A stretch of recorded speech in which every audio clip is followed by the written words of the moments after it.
జగిత్యాల జిల్లా మెట్పల్లిలోని బోయవాడలో ఓ వీధి కుక్క 8 మందిని కరిచి గాయపరిచింది. వీరిలో 6 విద్యార్థులు, ఒక చిన్నారి, ఒక మహిళ ఉన్నారు. ఇటువంటి ఘటనలు పునరావృతం కాకుండా అధికారులు చర్యలు తీసుకోవాలని స్థానికులు కోరుతున్నారు.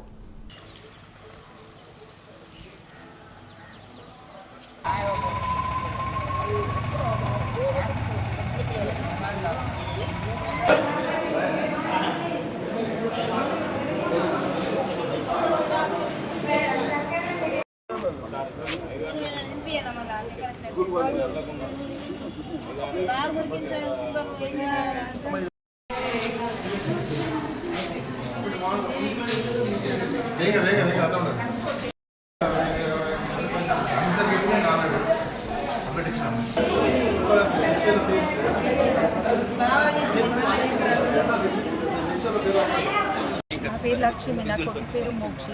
మేము దుబ్బవాడకు ఉంటాము.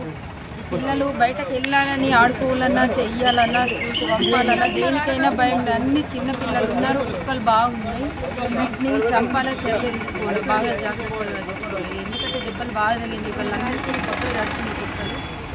ఇవి ఖచ్చితంగా చర్య తీసుకోవాలి. కుక్కలు తీసుకున్నాయి కానీ దానికి ఖచ్చితంగా యాక్షన్ తీసుకోవాలి. నా పేరు ప్రమీల.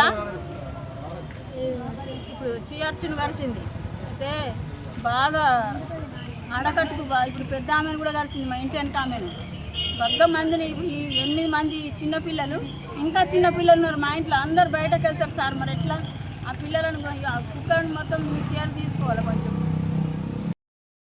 బోయవాడ లోపల ఈరోజు ఉదయం స్కూల్కి పోయే పిల్లల మీద కుక్కలు దాడి చేయడం జరిగింది. దాదాపు 7 నుంచి 8 మంది విద్యార్థుల మీద దాడి చేయడం జరిగింది కుక్కలు.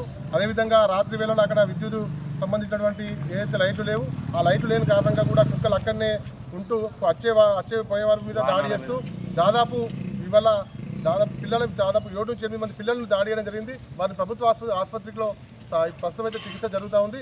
కానీ సంబంధిత అధికారులు కానీ, కమిషనర్ కానీ, మున్సిపల్ అధికారులు కానీ పట్టించుకొని ఏదైతే కుక్కల్ని తరలించి ఆ ఏరియా నుంచి తరలించే ప్రయత్నం చేయాలా. తక్షణమే ఎవరైతే గాయపడ్డారో వాళ్ళకు కూడా అధికారులు ఉన్నతమైనటువంటి చికిత్స అందించేలా చర్యలు చేపట్టాలని డిమాండ్ చేస్తా ఉన్నాం.